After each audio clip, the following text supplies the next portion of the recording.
Hello and welcome to Breaking the Cycle. My name is Alan Hyde, and tonight we are joined with a special guest, Maggie Stenson, registered dietitian, and a lot of other acronyms there. But how are you doing tonight? I'm good. How are you? I'm doing well. Good. So Maggie and I were chatting before. We're going to get into all things, I would imagine, eating disorder, Yes. and also just kind of your background and what brought you into the dietitian world and the things that you're passionate about. But what did get you down the road of becoming a dietitian? Yeah. So I started, I guess I had a bit of a circuitous route. I started, my undergrad was in business management. And then when I was going into my senior year, I was like, okay, well, I need to find an internship for the summer. I need to start kind of getting some direction and career path, right?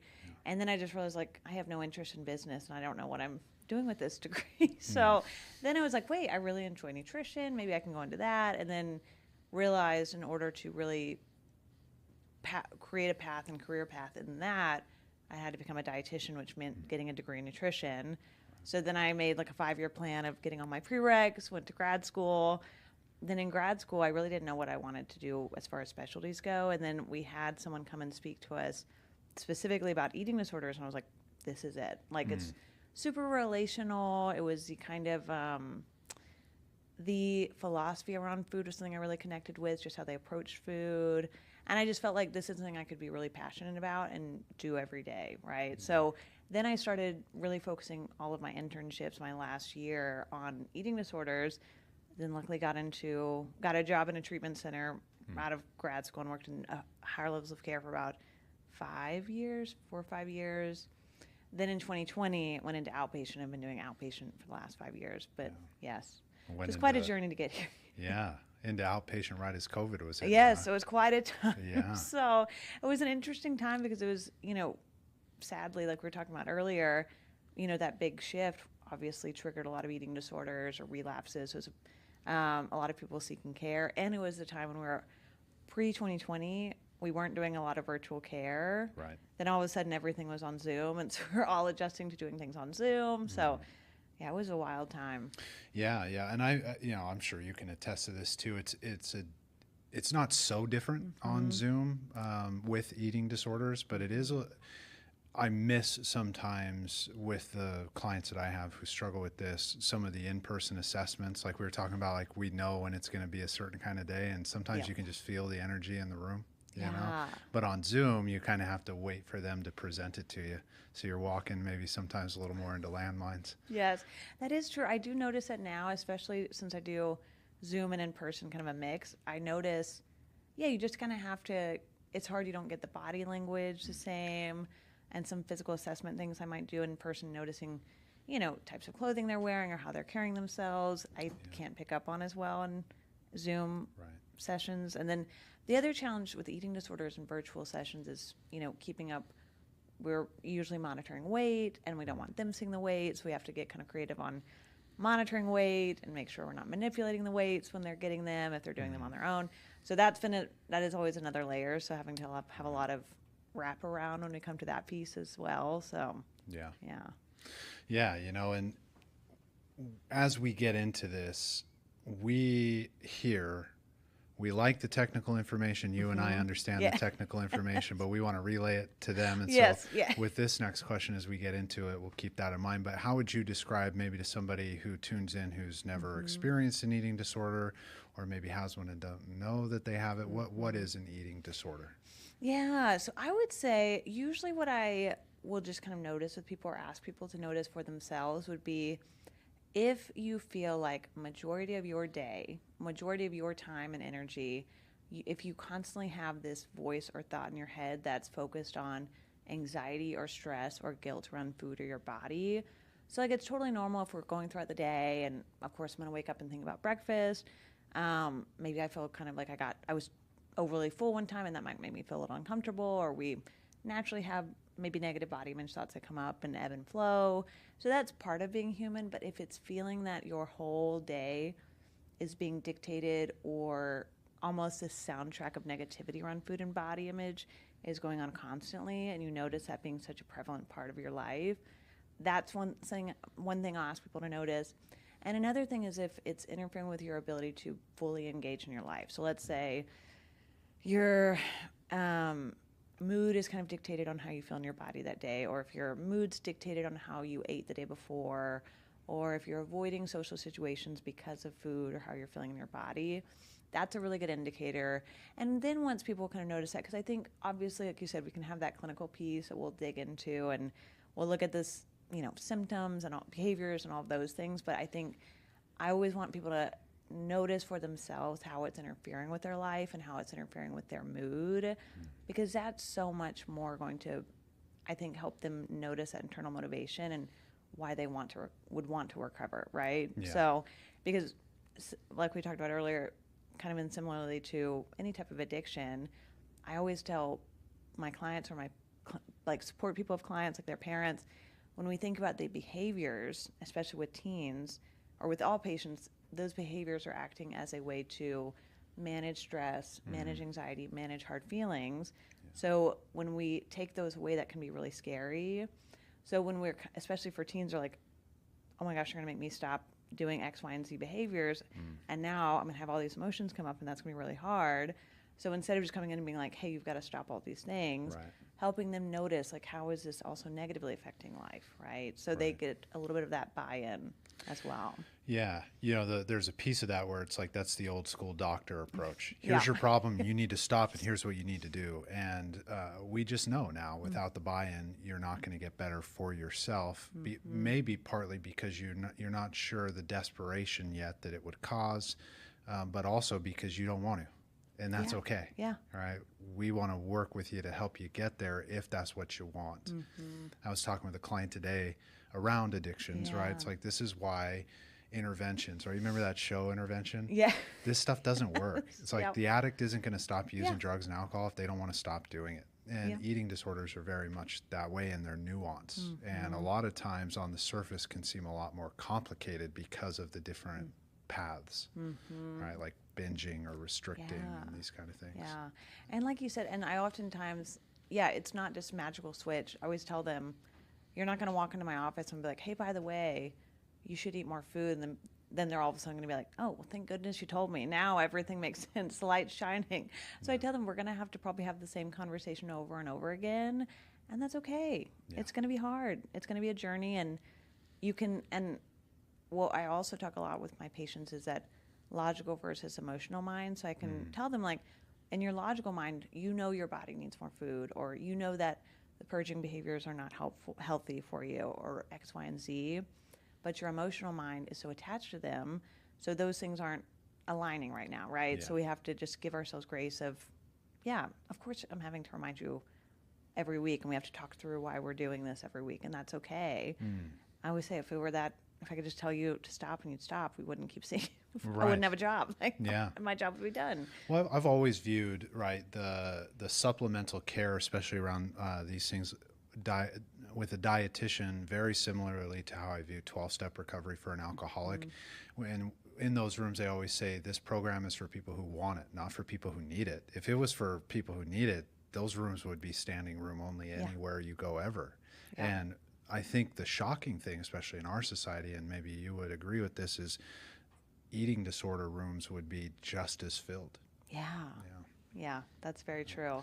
Yeah, because I think a lot of times, I'll notice it in my just everyday life, and notice, people are struggling, or even with, I think sometimes eating disorder behaviors that can be normalized as wellness culture, or kind of packaged in as wellness culture. Not that all wellness culture is disordered, but a lot of times, even on TikTok or influencers or things like that, I'll just see people kind of talk about things in a way where I'm going, yikes. Like, if you were in my office, I would be concerned about this thought process around food. Yeah. So I think so much gets normalized or kind of brushed under the rug, or they're able to hide it so well, right? They protect it because it's protecting them from hard emotions. So often I think there's more going on than we even realize, right? Yeah.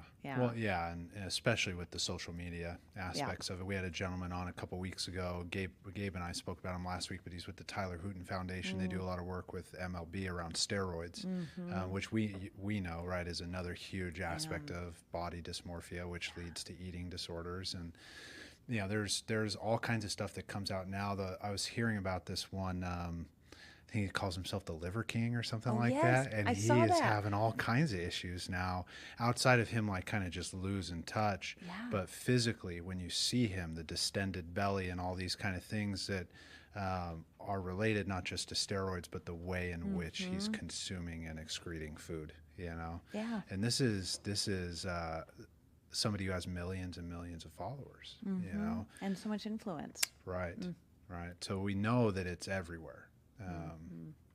And, you know, we don't need to fearmonger, but we need to be aware. Yeah. These conversations Yes. have to happen. Yes.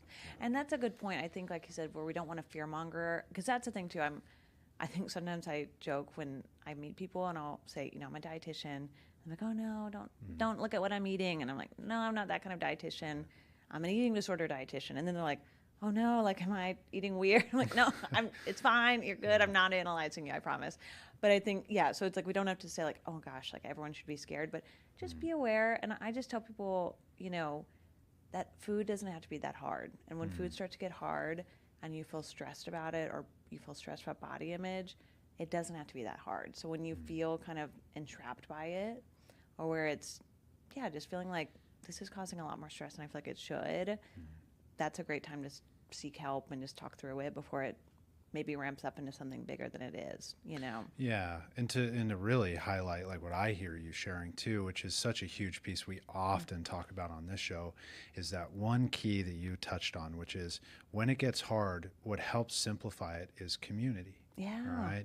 Yeah. That's your biggest first step. I mean, there are many, many big first steps you can take, but if you can get connected with people who speak your language, they understand the struggles that you're struggling with. They are educated in how to walk you through it. And if you can have both of those pieces, your prognosis is way better. Yeah. Your ability to get better is much improved. That's very true. Yeah, because those are so often, and I'm sure in your experience, in your job as well, I think I take it seriously that those sessions are times when they can talk freely. They're not going to be triggered by anything I say. All my language I'm going to use is going to be safe language and supportive language, and you know, and have someone they can talk to about things that they probably don't have a lot of space to talk about other places. And that's so I always want to take that seriously. And I think, like you said, it's then we look at, okay, who are other people in your life that can be also support outside of the session, and how can we practice talking about that? How can we practice reaching out for accountability when we need help day to day and things like that? Because silence and isolating is such a driver for keeping that eating disorder protected. Right? So well, why would I change it if no one knows about it, Yeah. and no one would keep me accountable anyway? Yeah. Let alone keep myself accountable. Yeah. This one's easy to hide right now. Yep. So if I can just tuck it away, no one's bothering me about it, then I'll be fine. And I'm doing okay right now, and everything's going to be fine until but I always say it's fine until it's not fine. you Right. know? So, yeah. Yeah, the desperation catches us all. Yeah. You know, with these kind of behaviors, whether it be an outward consequence or what my therapist would always say in the beginning is a shame attack. Yeah.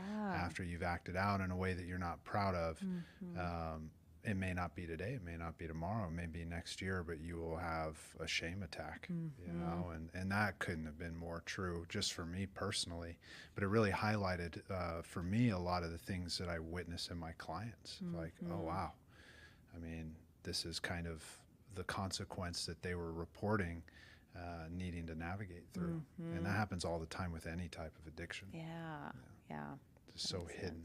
Yeah, it's so hidden, right? So, but yeah, I think so often it is an interesting space a lot of times I always tell parents, because when I work with a lot of teens, so a lot of times when I'm talking with parents and things like that, and just even how to go towards those conversations, right? So they're, you know, they might want to come in and be like, did you do X, Y, and Z? And they're like, then the kids go to shutdown mode. So even knowing how to go have those conversations to help them just reach out and talk about what feelings are coming up, or if behaviors did come up, or knowing that we can talk about that, and how do we know that it's not because you're in trouble, it's because we want to help work through that, right? So that's always an interesting space too, is navigating how to have that safe dialogue and space for them in session and at home and with someone outside of just themselves. Yeah, and the family system, and there's a lot of things I'm sure we could say about this.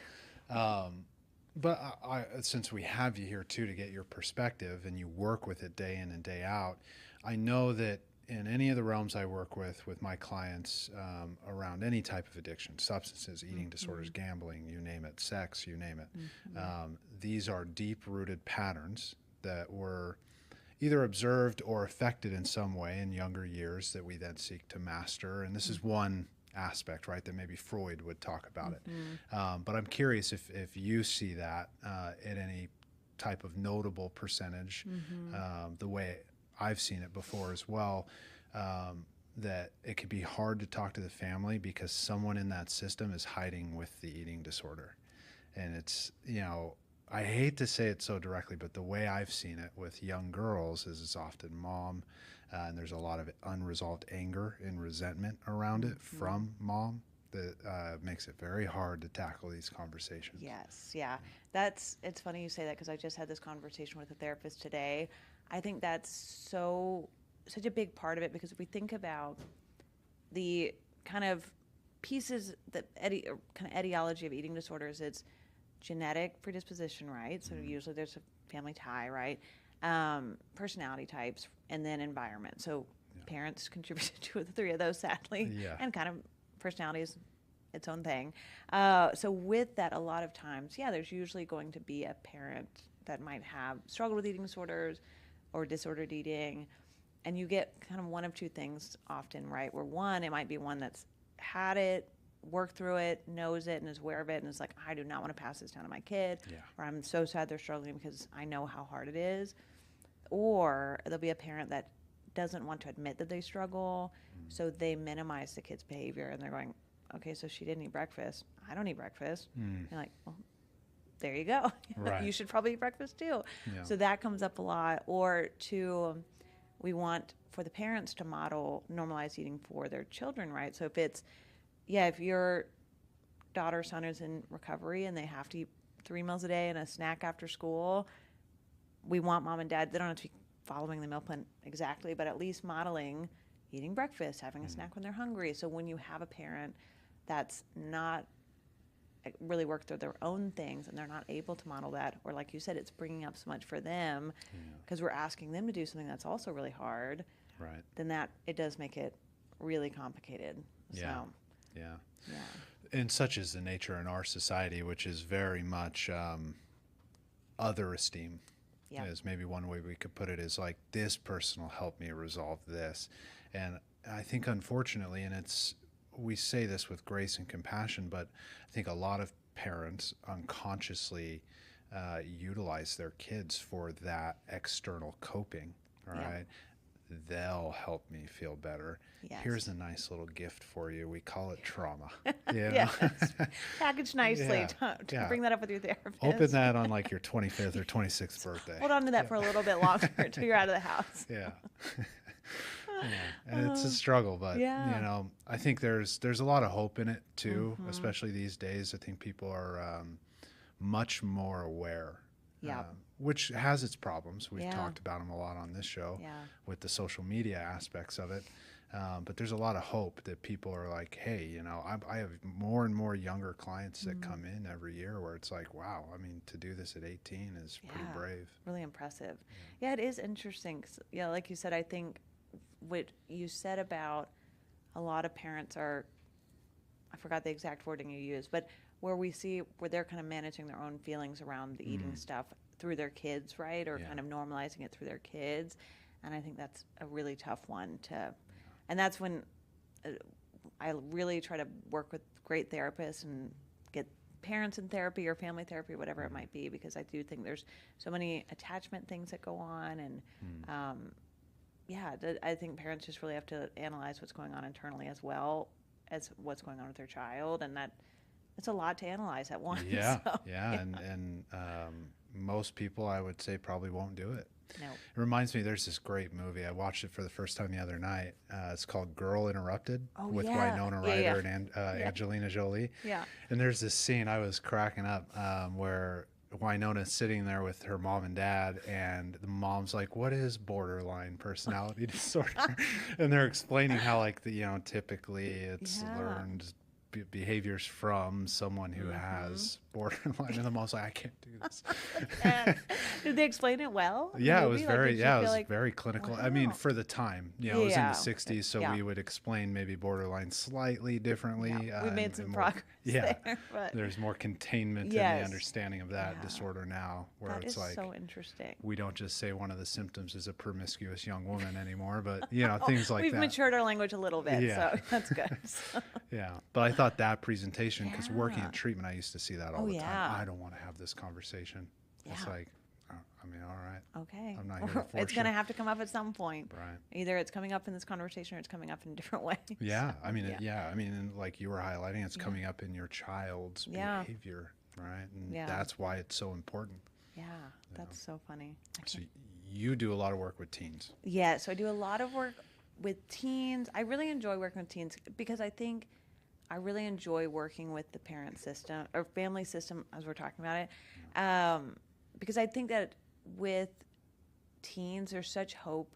Not that there's less hope at an older age, but I think you're catching them at a time when it's like you have all of the support and we can really catch this early and like really let's figure out how to shift this so this doesn't interfere with college, this doesn't interfere with you going into your adulthood or whatever that might be. So it's cool to just know, hey, we're going to catch this now, and also helping parents because I think it's so hard, right, as a parent and a caregiver to be walking through this journey with your child, right? And like, you know, we have those parents who are very avoidant and maybe don't jump in, and then the parents that really do, I always tell them like, I'm seeing your child 1 hour every week, and you're having to do this all day, every day, and sometimes create a pseudo treatment setup at home where you're monitoring breakfast and you're monitoring snack and you're monitoring lunch and you're making sure they're not working out and you're making sure they're not going to the bathroom after meals and you're making sure they're not weighing themselves. So much to monitor, right? So I really try to help parents, one, kind of find ways to find some kind of balance. Like you just can't always do it all and it's not perfect and that's okay. And give yourself grace of this is a lot of work and it's really hard, you know? Yeah. So. Because even listening to it, as I work with a lot of family members of alcoholics. And so the first recommendation we make there is to get themselves into Al-Anon and to start to detach, right? And that's an aggressive, in your face kind of detachment, right? Like I can't be involved really at all with the addiction. Eating disorders are unique in this sense, where some of them are. Eating disorders certainly are, where it's you as a parent, you kind of have to be involved. Whereas if your kid's slamming heroin or drinking alcohol, we need to get you detached from trying to enable and help and fix and save.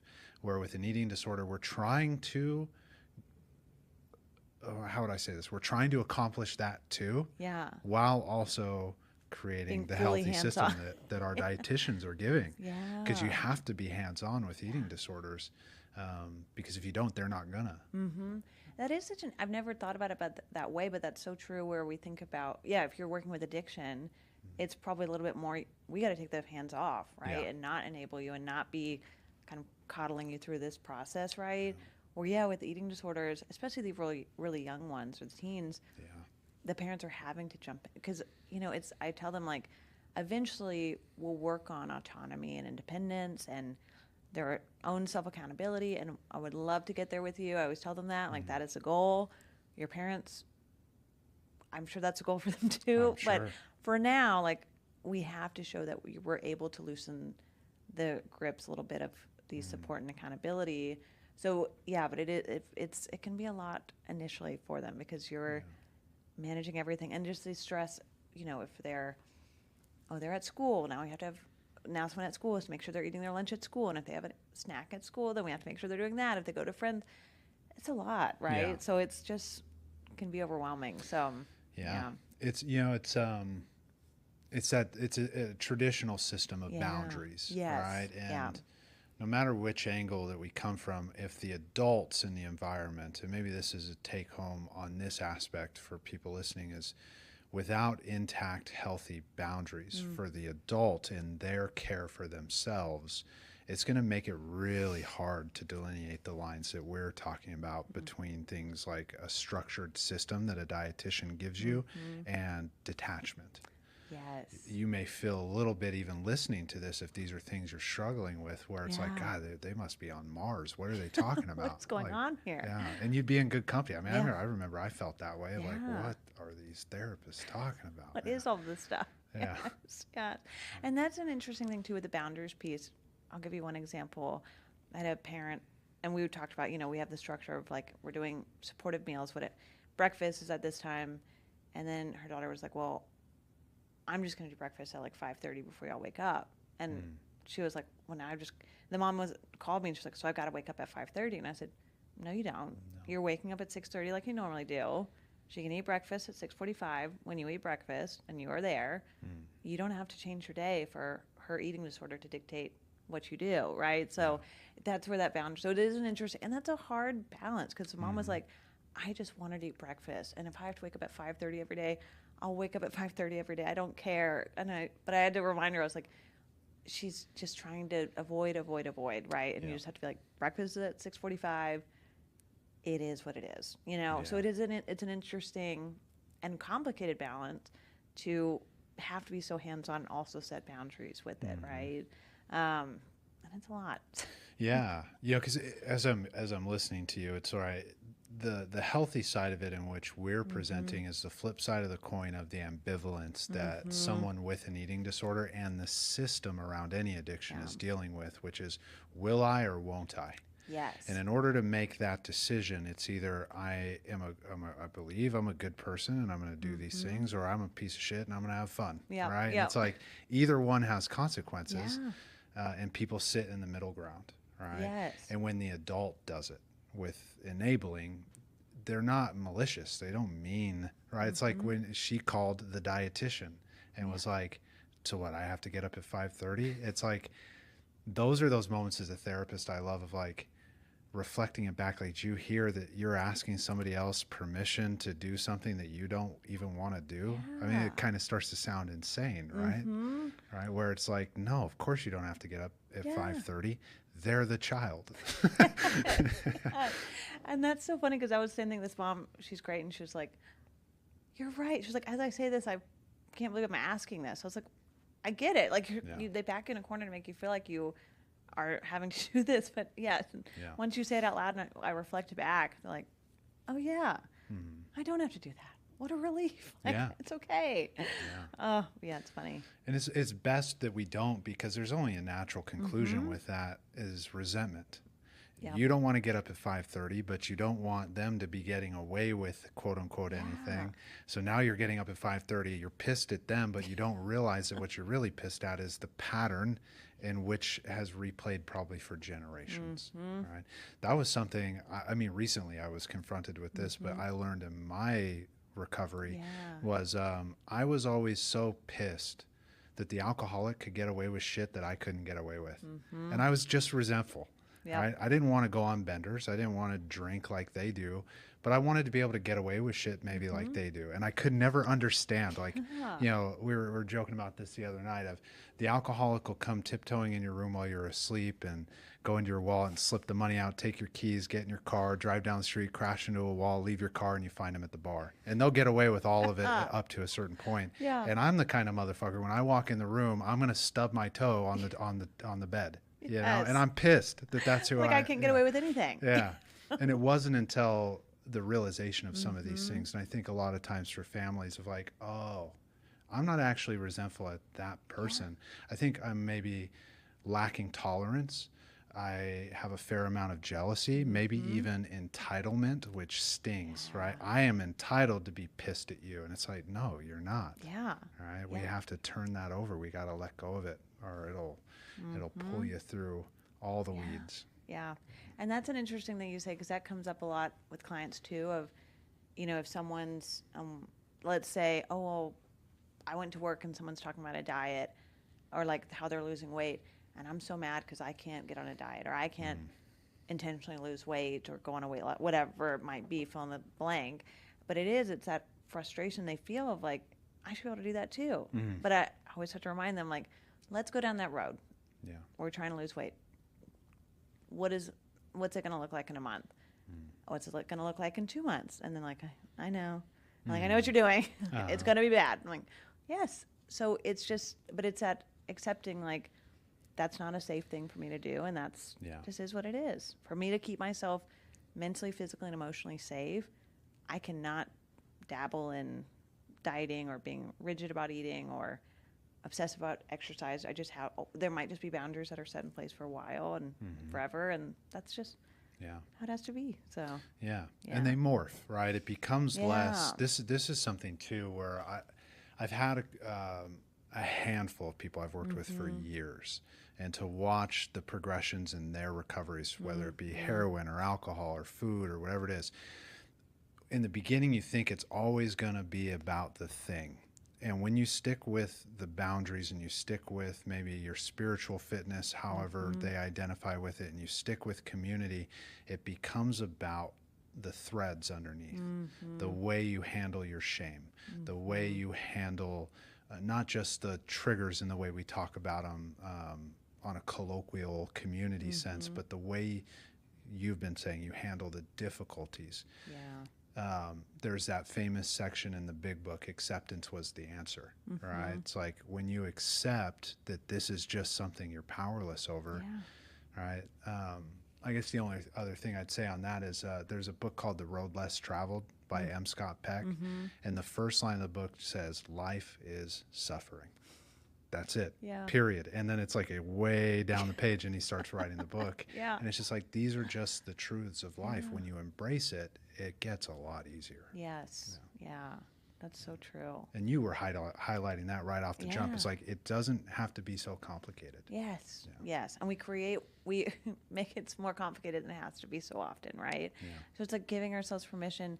And it is that interesting space of just being human and living life, is that life is hard, right? And there's some parts of it that we have to maybe have specific boundaries for ourselves, or whatever that might be, or specific struggles that someone else might not struggle with in the same way, and that's just reality of it, right? And at the same time, sometimes those boundaries that feel so in the moment, let's say one of my patients, we're saying like these boundaries of like not over-exercising or not purging or not restricting or X, Y, and Z, initially they're like, oh my gosh, these are so debilitating. Like these boundaries feel so, I feel like stuck and paralyzed in them, right? When in reality it's like, but it allows you this freedom once we get over this hurdle and how hard it is initially, and we get through the hard part, you will get to the other side and realize there's freedom in you setting these boundaries for yourself, because then you're free from that eating disorder having that stronghold, right? So I always tell them that there's this kind of false sense of control they have when they're in their eating disorder, and I'm sure with addictions probably similar to that, where life feels out of control, life feels chaotic.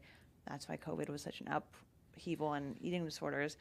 When we feel out of control in our whatever life situations might be, then the eating disorder is where we can really access control over our food, our body, whatever it might be.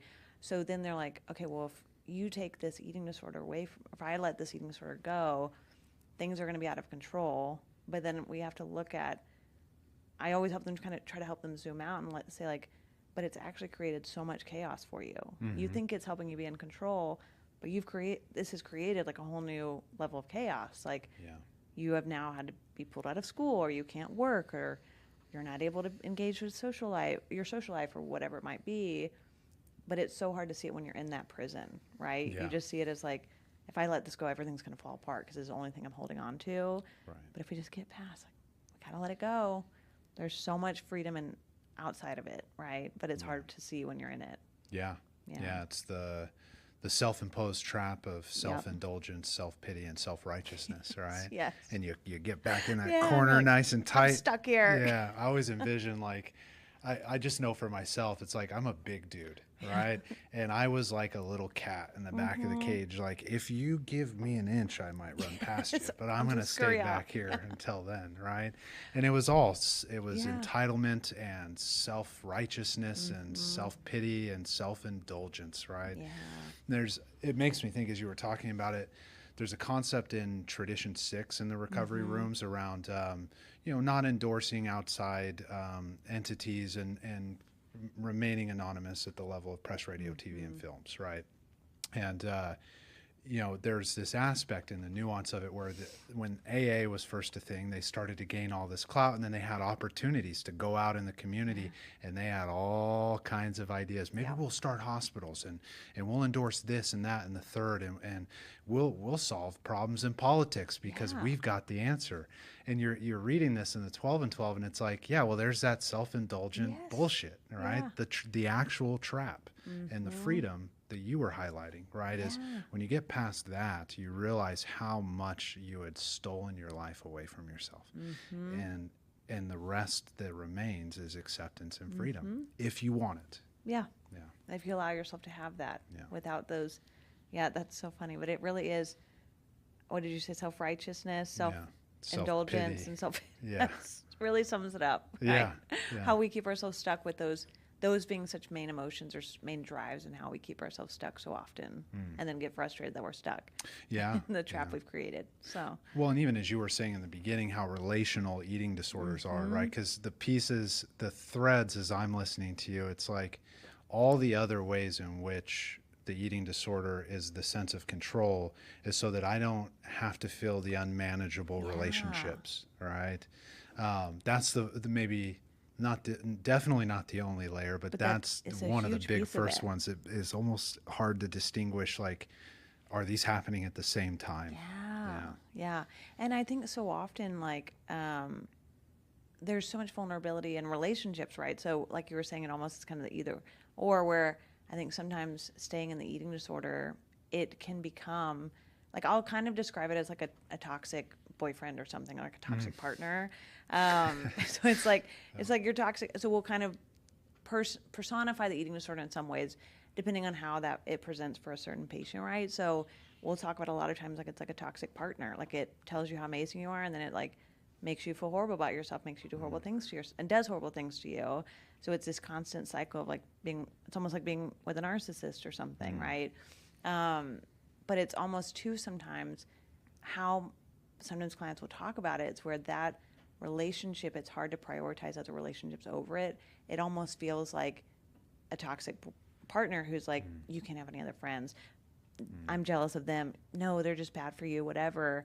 And it really almost, they feel like this, that they can't pour into other relationships because that's going to be bad or damage that relationship with the eating disorder. So it's really interesting to kind of see that play out, right? And it's like, it's hard to have authentic relationships when you're really deep in that eating disorder. It's hard to really present authentically and vulnerably. And in order to build relationships, we have to have vulnerability, right? So if you have a friend and they're like, you're opening up to them all the time and they're shutting down and not allowing that for themselves, it's hard to feel a closeness. So it keeps them safe from having to be vulnerable. But then once again, it's the same trap we create for ourselves. Without a vulnerability and the fear, that scary part of vulnerability, we don't get to have relationships that are actually really freeing and loving and wonderful. So it's the trade-off we create for ourselves. So the long-lasting stuff, the healthy stuff, the good stuff that you want to have for, like, decades of time. I spend time, especially with my female clients these days. I have a handful of them that I love. They crack me up. I have a couple of them that are tattoo artists, and they love a bad boy, and as I'm listening to you, there's an aspect with eating disorders, addictions. If it's like any good, fun, toxic relationship, that you get to be the victim, right? and that's that part where it's like, it's when we're breaking cycles, right, of these things, it's understanding the difference between a one up and a one down. Right. And every relationship has the opportunity for that to present itself. Even in healthy ones, we get caught up in these things and we step back and assess and then come back to vulnerability and repair. Right. But in the toxic relationship, it's somebody is on the pedestal and somebody is the victim. All right. And what I think in eating disorders, what I've always noticed, like any addiction, is that the person, when they're in that victim with the eating disorder, don't realize that that's the actual power, because at any point they can knock it off and now I'm the best thing ever. And anytime I've worked with addictions, it's like, oh, I'm doing great, everything is great, the pink cloud, right? It's like, that is, you've now knocked the pedestal off the eating disorder and you're the greatest thing ever, and the eating disorder is the victim waiting to take you out. and it's better than you at And doing it's strong. it. Yeah. And it's, that is so interesting. I like that analogy. I've never really thought about it in that way, but it's such a helpful way, because I think similarly to addiction, sometimes with eating disorders, though, we'll be doing good and we're like, great, like everything's going well. And it's like, I'm fine. I'm doing amazing. I think I'm done with sessions. And I always say, that's fine. Just like, don't lose my number, Right. always here. Because like you get relaxed and we're like, then we start just being like, I'm fine. But that eating disorder, it's like waiting in the corner just to attack whenever it sees a vulnerable moment, right? Just to get, like you said, just to shift that power dynamic again. Yeah. It was that analogy before the show when we were talking about the lion in the cage, when you reach your hand and it'll bite your hand off. Yes.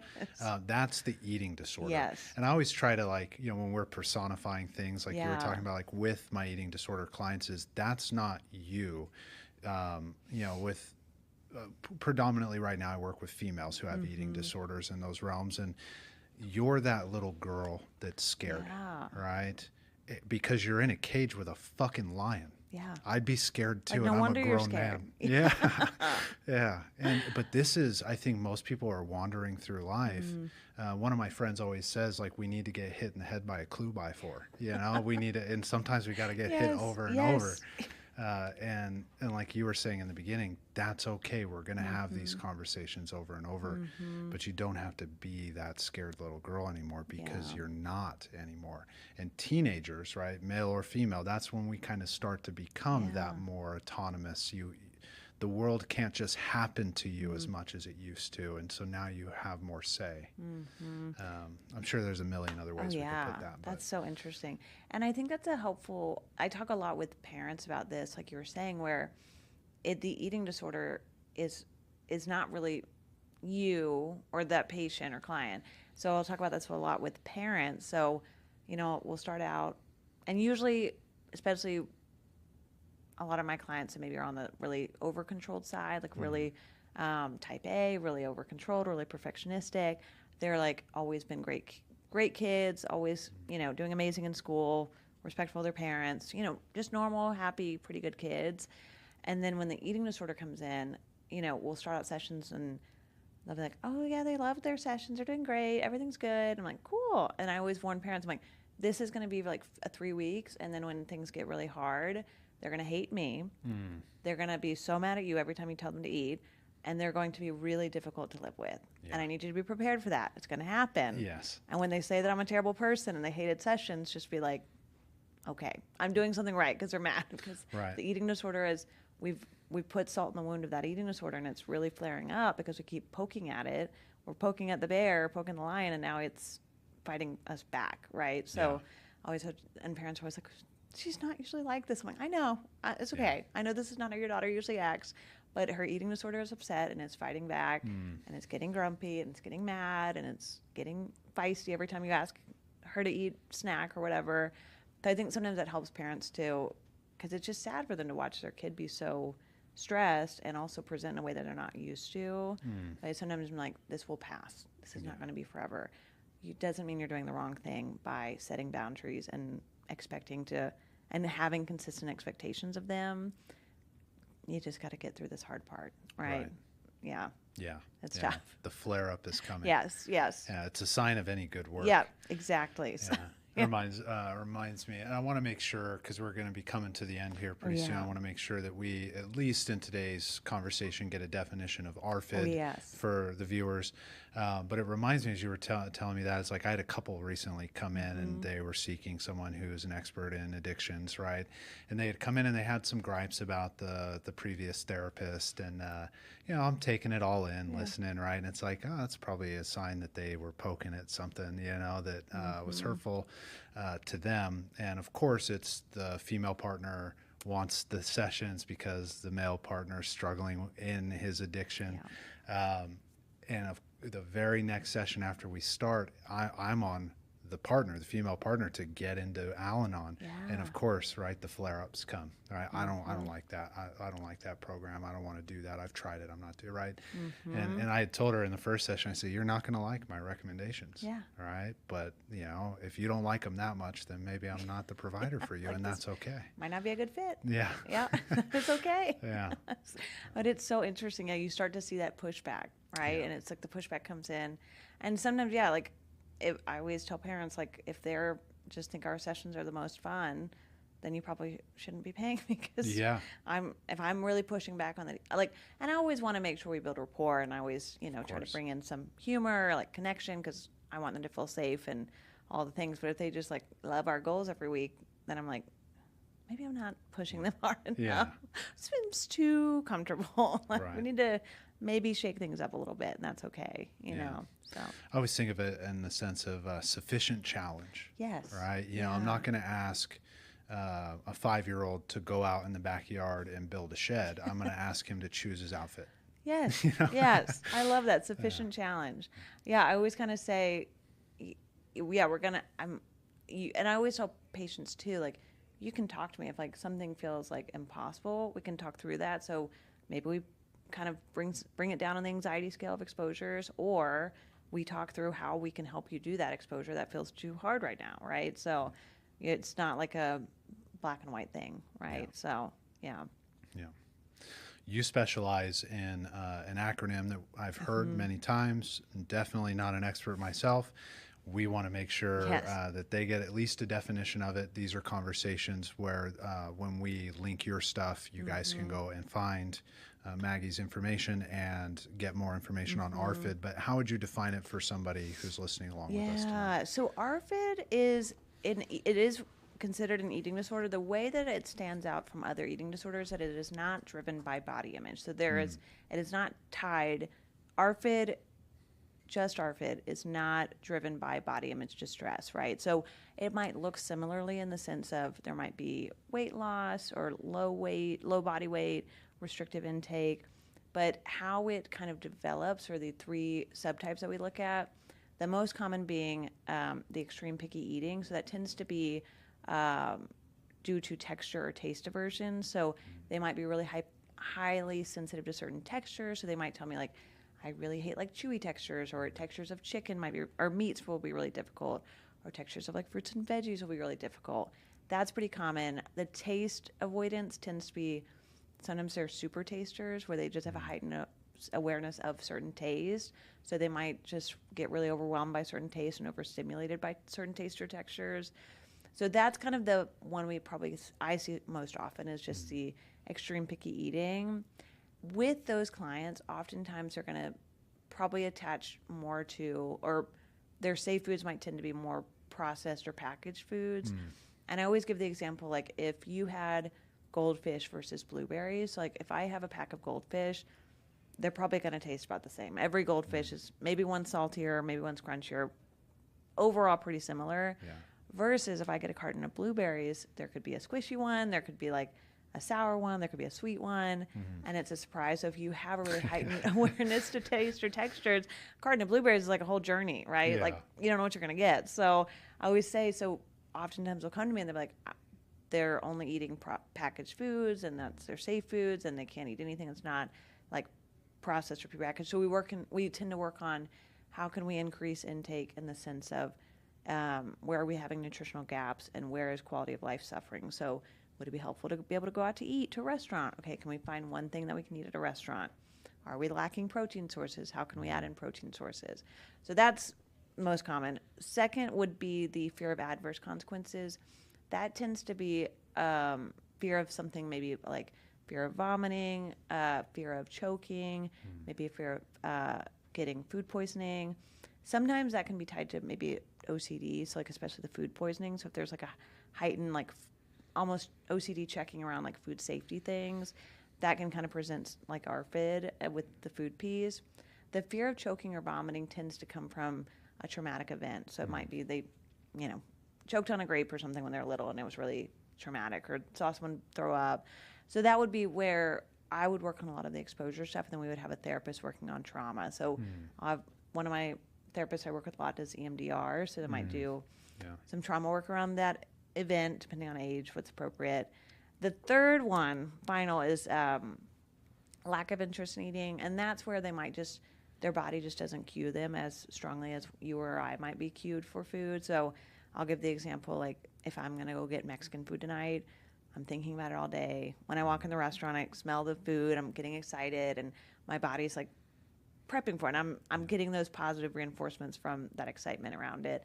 For those clients, they might just not ever really have that heightened excitement around food, and food might always, in some capacity, be a little bit just routine for them, like taking their vitamins. That one's probably the one I see the least, but yeah, so it's those three subtypes. So how you would typically see it present is if they're tend to gravitate towards processed foods, really struggle with meat textures or fruits or veggies, heightened awareness around taste or texture is a big piece, and if they might just not show a lot of excitement or interest in eating or trying new foods. So, Gotcha. yeah.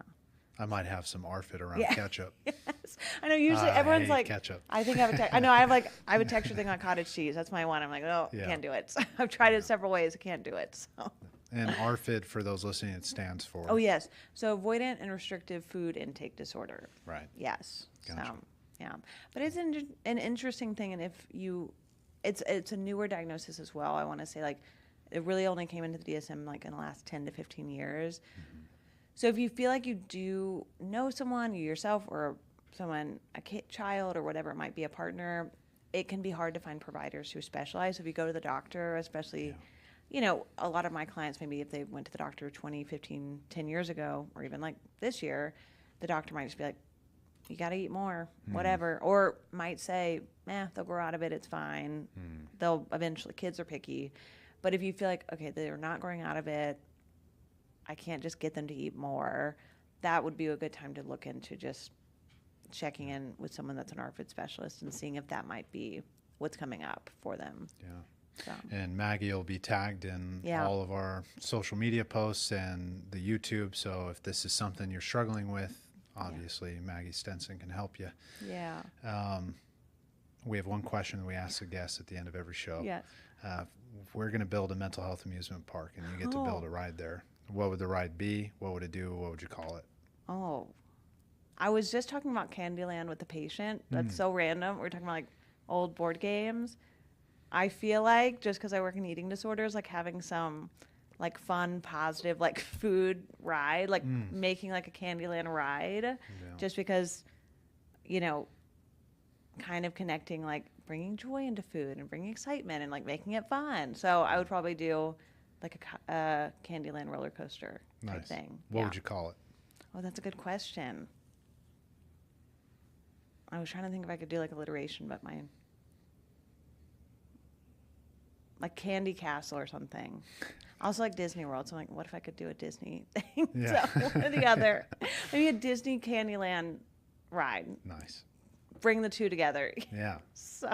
I like it. Cool.